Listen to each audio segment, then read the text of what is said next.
वो बजटिंग के ऊपर मौजूद नहीं है। वो कहते हैं जी जिसको पकड़ सकते हो उसको पकड़ के टैक्स कर लो। सैलरी क्लास जो है सबसे ज्यादा टैक्स जो है वो पे कर रही है, मर गई है। उनको कोई नहीं पूछ रहा। कॉर्पोरेट टैक्स जो है हाईएस्ट है पूरी दुनिया में पाकिस्तान के अंदर। मतलब खुदा का खौफ कीजिए।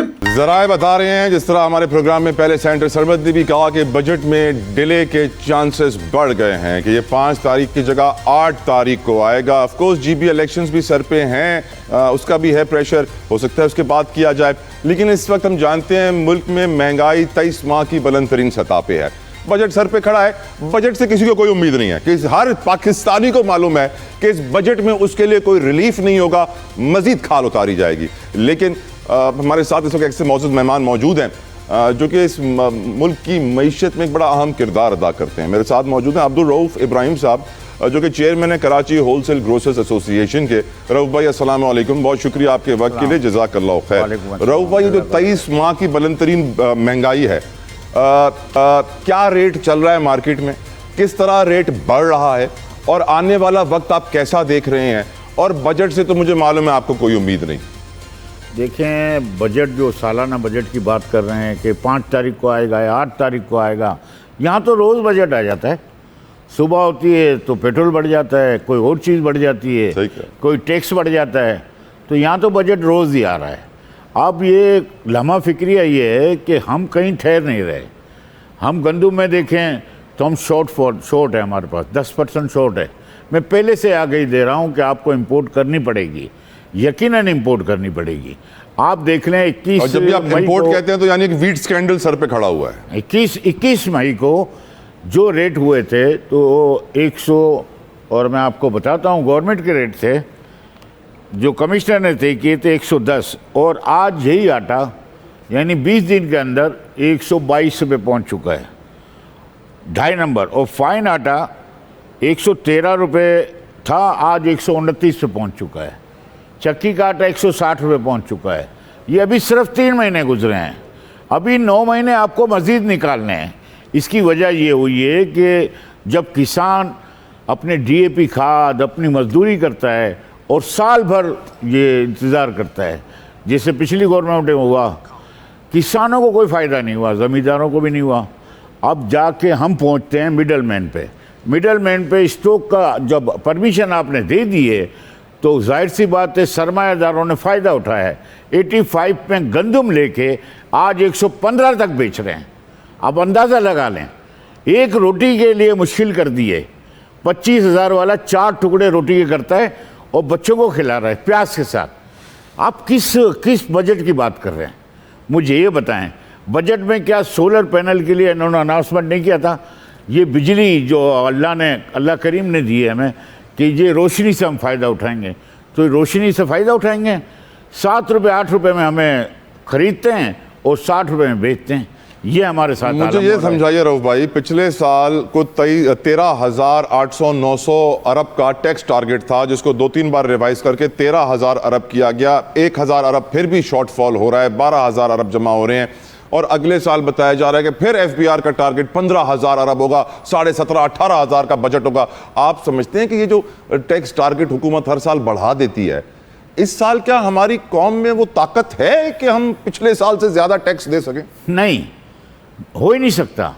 आप ये बताएं कि करप्शन कहाँ नहीं है? हर जगह। एफबीआर में नहीं है? हर जगह। क्या ब्यूरोक्रेसी में नहीं है? हर जगह। क्या सियासतदान नहीं है? क्या अपोजिशन नहीं है? हर जगह यही काम हो रहा है। खून का हिस्सा है करप्शन सर, डीएनए सब करप्ट हिस्सा है। अगर हम के पाकिस्तानी बने एज ए मुसलमान, हम कुछ सीखें हुकूक के लिबास भी, तो घरों में जाए ना।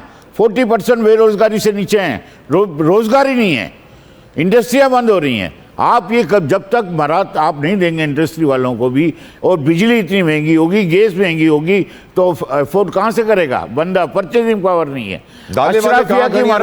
दूसरी चीजों के रेट्स बताइए आपने, आटे का तो बताया, खाने का तेल कहाँ जाएगा?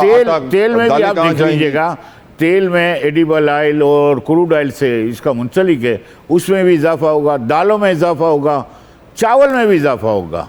आप ये चीज़ें देखते जाएं और आगे बढ़ते जाएंगे। ये तमाम टैक्सेस जो अभी आपको नहीं पता है, लगाएंगे टैक्सेस और इससे निचोड़ेंगे। FBR अपना टैक्स रेवेन्यू पूरा नहीं करता, जिसका जुर्म उन पब्लिक पे दिया जाता है, उन छोटे ताजिरों या मरा यानी तनख्वाहदार तबका, वो भुगतता है, वो टैक्स देता है। वो टैक्स देने वाले अलग हैं और जो टैक्स नहीं दे रहे हैं वो दंदनाते घूम रहे हैं। कोई पूछने वाला है यहाँ? मैं ये बताएं कि जिस कैंटीन में जब आप कौमी असम्बली या सूबा असम्बली कैंटीन में 1 रुपये की रोटी मिलती है और हमारे यहाँ गरीब को 25 रुपये की रोटी मिलती है, ये इंसाफ है? पेट्रोल उनके लिए फ्री है, 86,500 गाड़ियाँ, उनका फ्यूल 114 अरब डॉलर। आप माशाल्लाह से बड़ा फलाही काम भी करते हैं, आप खौफ खुदा वाले इंसान हैं, आप बड़ा फलाही काम भी करते हैं, गरीबों में तकसीम भी करते हैं राशन वगैरह। इस वक्त क्या हाल है? मांगने वाले लोग कितने हैं? हमारे नौजवानों का हाल क्या है, जरा बताइए थोड़ा सा।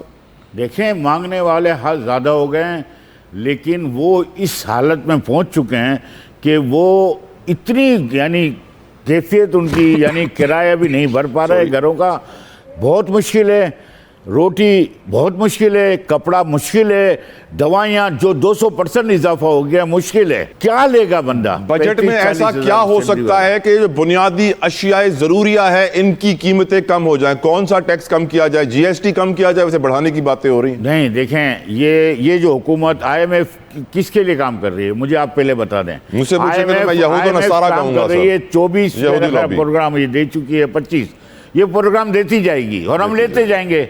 इसकी वजह यह है कि हमने इससे जान नहीं छुड़ानी। इसने हमसे जान नहीं छुड़ानी, आप उल्टा कह गए। मैं बोल रहा हूँ जान नहीं छुड़ानी। और दूसरी बात यह है कि उन अशराफिया के लिए मराते हैं। यहाँ तो कदगन लगाई जाती है कि प्रोक्योरमेंट नहीं करने देंगे, ये होल्ड नहीं करने देंगे, ये नहीं करने देंगे। IMF को गरीब नजर नहीं आते, मिडिल आदमी नजर नहीं आते, सिर्फ अशराफिया नजर आती है। पाकिस्तान IMF को अशराफिया नजर आती है। IMF ने ही बचाया है रऊफ भाई। मैं आपको बताऊं, जापान पे एटम बम गिरा था 40-50 साल पहले। आज जापान दुनिया का कामयाब तरीन मुल्क है। IMF हमें डिफॉल्ट नहीं होने देता, क्योंकि हम डिफॉल्ट हो गए तो फिर उसको डिस्काउंटेड नेगोशिएशंस करनी पड़ेंगी, जिससे उसको नुकसान होगा, हमें फायदा होगा। और हमारे हुक्मरान कहते हैं हमने मईशत को डिफॉल्ट होने से बचा लिया। आपकी तजावीज क्या है बजट के लिए हुजूर? मैं आपसे यही कहूंगा कि अगर खुद हुक्मरान नहीं सुधरे और ब्यूरोक्रेसी नहीं सुधरी तो यकीनन ये IMF के कर्जदार रहते रहेंगे, हमेशा ही रहेंगे, कभी भी भला नहीं हो सकता। मैं यकीनन यही कहूँगा, हुक्मरान अपनी आदतें बदली करें, सादा जिंदगी गुजारें, खुदारा इस मुल्क के वतन पर रहम करें। एक्सपेंडिचर रिफॉर्म्स, बिल्कुल सही कहा आपने। अब्दुल रऊफ इब्राहिम साहब, chairman Karachi wholesale grocers association, thank you so very much sir, जज़ाकल्लाह खैर आप वक्त के लिए। जिस तरह बात की रऊफ भाई ने भी कि हुक्मरान जब तक अपना तर्ज हुक्मरानी नहीं बदलेंगे, ब्यूरोक्रेट्स जब तक अपने तर्ज करप्शन नहीं बदलेंगे, जब तक हमारे निज़ाम में बेहतरी नहीं आएगी, IMF हमारी मईशत को इसी तरह मोहताज रखेगा।